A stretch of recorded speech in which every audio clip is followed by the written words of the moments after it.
Hello student, তোমরা যারা ক্যালকাটা ইউনিভার্সিটির আন্ডারে 6 সেমিস্টারের ছাত্রছাত্রী আছো এবং তোমাদের রাষ্ট্রবিজ্ঞান পাস কোর্সে ডিএসসি B2 অর্থাৎ হিউম্যান রাইট এই পেপারটি আছে, তোমাদের জন্য আজকের ক্লাসটা খুবই গুরুত্বপূর্ণ। আজকের ক্লাসে তোমাদের 100% কমনযোগ্য লাস্ট মিনিট সাজেশন নিয়ে আলোচনা করব এবং তোমাদের জন্য মোস্ট ইম্পর্টেন্ট 4টি প্রশ্ন বলে দেব, অর্থাৎ মডিউল 1 থেকে 15 নম্বরের মোস্ট ইম্পর্টেন্ট যে দুটো প্রশ্ন সেটা বলবো এবং মডিউল 2 থেকে 15 নম্বরের মোস্ট ইম্পর্টেন্ট দুটি প্রশ্ন বলে দেব। তারপরে তোমাদের সম্পূর্ণ সাজেশনটা নিয়ে আলোচনা করব। তোমরা জানো তোমাদের এই পেপারটা হিউম্যান রাইটসের উপরে আছে, অর্থাৎ মানবাধিকার। 65 নম্বরের পরীক্ষা, সেখানে 15টা ছোট প্রশ্ন অর্থাৎ 1 নম্বরের এসএকিউ। ছোট প্রশ্ন অর্থাৎ এসএকিউর জন্য আমি তোমাদের সবসময় যেটা সাজেস্ট করি বিগত বছরের, এবারে তোমরা যেটা করবে বিগত 3 বছর অর্থাৎ 2023, 22, 21 এই 3 বছরের তোমরা এসএকিউগুলো সলভ করে নেবে। সেখান থেকে তোমরা কিন্তু ছোট প্রশ্ন অর্থাৎ এসএকিউ প্রশ্ন কমন পেয়ে যাবে। সব কমন পাবে না, 15টা প্রশ্ন কমন পাওয়া সম্ভব নয়, তবে 6-7টা প্রশ্ন কিন্তু কমন পাওয়া যায়। এবারে তোমরা শুনে নাও 15 নম্বরের গুরুত্বপূর্ণ 4টি প্রশ্ন, তারপরে তোমাদের সম্পূর্ণ সাজেশনটা আমি স্ক্রিন রেকর্ডের মাধ্যমে দেখিয়ে দেব। দেখো, মডিউল 1 থেকে 15 নম্বরের মোস্ট ইম্পর্টেন্ট প্রশ্ন, মানবাধিকার রক্ষায় সম্মিলিত জাতিপুঞ্জের সনদের গুরুত্ব ব্যাখ্যা করো। মানবাধিকার রক্ষায় সম্মিলিত জাতিপুঞ্জের সনদের গুরুত্ব ব্যাখ্যা করো, এটা মোস্ট ইম্পর্টেন্ট।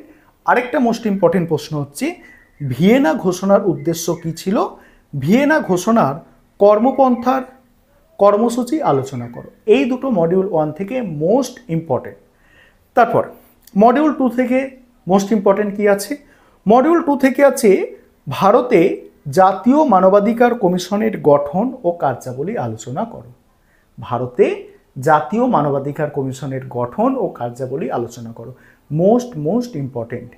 তারপরে ভারতীয় সমাজে শিশুদের মানবাধিকার লঙ্ঘনের সমস্যাগুলি উল্লেখ করো। এই 4টে প্রশ্ন মোস্ট ইম্পর্টেন্ট। দেখো, তোমরা যখন পড়বে, পরীক্ষা এসে গেছে, বেশি বাকি নেই, তোমরা যখন পড়বে তখন মোস্ট ইম্পর্টেন্ট প্রশ্নগুলোকে কিন্তু আলাদা করে রাখবে, সেগুলোকে বেশি গুরুত্ব দেবে, একদম অ্যান্সারগুলো টাইম ধরে লিখে নেবে। মুখস্থ হলো, বুঝে নিলে তারপর অ্যান্সারগুলোকে টাইম ধরে লিখে নেবে। অর্থাৎ এরকমই করতে হয় ভালো নম্বর পাওয়ার জন্য, যেগুলো মোস্ট ইম্পর্টেন্ট সেগুলোকে মোস্ট গুরুত্ব দিতে হবে। তারপর বাকি প্রশ্নগুলো তো আছে, সেগুলোকে তোমরা দেখে নেবে। চলো এবারে তোমরা বাকি সম্পূর্ণ সাজেশনটা দেখে নাও, কারণ 10 নম্বরের তোমাদের প্রশ্ন আছে, 10 নম্বরেরও ইম্পর্টেন্ট প্রশ্ন তোমরা দেখে নাও। আরেকটা বিষয় এখানে বলে নিই, তোমাদের জন্য এই পেপারে স্টাডি মেটেরিয়াল তৈরি করা হয়েছে।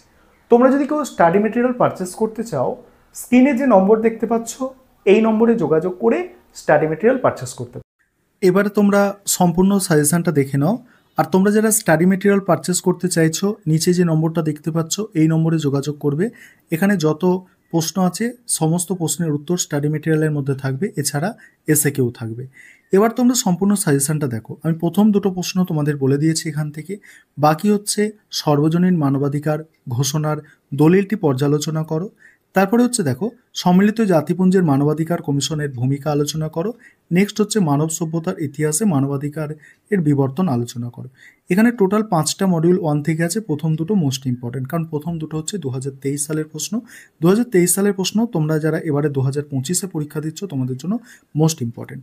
এবার মডিউল 2 থেকে প্রথম দুটো প্রশ্ন আমি তোমাদের বলে দিয়েছি। তারপরে হচ্ছে কি আছে দেখো, মানবাধিকারের ভিত্তি হিসাবে ভারতীয় সংবিধানে সাম্যের অধিকারটি আলোচনা করো। খুব সহজ প্রশ্ন, দেখে নিতে হবে তোমাদের। তারপর হচ্ছে ভারতে মানবাধিকার আন্দোলন সম্পর্কে আলোচনা করো। নেক্সট হচ্ছে জাতীয় মানবাধিকার কমিশনের কার্যাবলী ও ভূমিকা আলোচনা করো। নেক্সট কি আছে দেখো, ভারতের মানবাধিকার সম্পর্কিত সমস্যাগুলি চিহ্নিত করো এবং তার প্রতিকার আলোচনা করো। এবারে তারপরে হচ্ছে 10 নম্বরের প্রশ্ন। 10 নম্বরের প্রশ্ন এখান থেকে কিছু বাদ দেওয়া যাবে না। এখানে 6টা প্রশ্ন মডিউল 1 থেকে আছে, এই 6টাই দেখতে হবে তোমাদের। যদি বলো এখান থেকে ইম্পর্টেন্ট কোনগুলো, ইম্পর্টেন্ট তো তোমাদের বলেছি 2023 সাল তোমাদের জন্য মোস্ট ইম্পর্টেন্ট। তবে এই প্রশ্নগুলো প্রত্যেকটাই তোমাদের দেখতে হবে। প্রশ্নগুলো কি কি আছে দেখো, মানবাধিকারের ক্রমবিকাশ আলোচনা করো, তারপরে আছে জাতিপুঞ্জের মানবাধিকার কমিশনের ভূমিকা ব্যাখ্যা করো, নেক্সট আছে মানবাধিকারের ধারণাটির উৎস বিশ্লেষণ করো, মানবাধিকার সুরক্ষায় জাতিপুঞ্জের সম্মিলিত জাতিপুঞ্জের ব্যর্থতার কারণগুলি কি কি, জাতিপুঞ্জের মানবাধিকার সংক্রান্ত ঘোষণাপত্রের একটি রূপরেখা দাও, নেক্সট ভিয়েনা ঘোষণাপত্রের মূল বিষয়বস্তু কী ছিল। মডিউল 2 আছে দেখো, মডিউল 2 হচ্ছে ভারতীয় সংবিধানে বর্ণিত শাসনতান্ত্রিক প্রতিবিধানের অধিকার আলোচনা করো, নেক্সট আছে রাজ্য মানবাধিকার কমিশনের কার্যাবলী আলোচনা করো, ভারতে মানবাধিকার সংরক্ষণ সংক্রান্ত বিভিন্ন সমস্যাগুলি আলোচনা করো, নেক্সট ভারতে মানবাধিকার সুরক্ষার ক্ষেত্রে কী কী পদক্ষেপ গ্রহণ করা হয়েছে, ভারতে সংবিধানে লিপিবদ্ধ মৌলিক অধিকারগুলির তাৎপর্য, রাজ্য মানবাধিকার কমিশনের গঠন কার্যাবলী। এই হচ্ছে তোমাদের সম্পূর্ণ সাজেশন।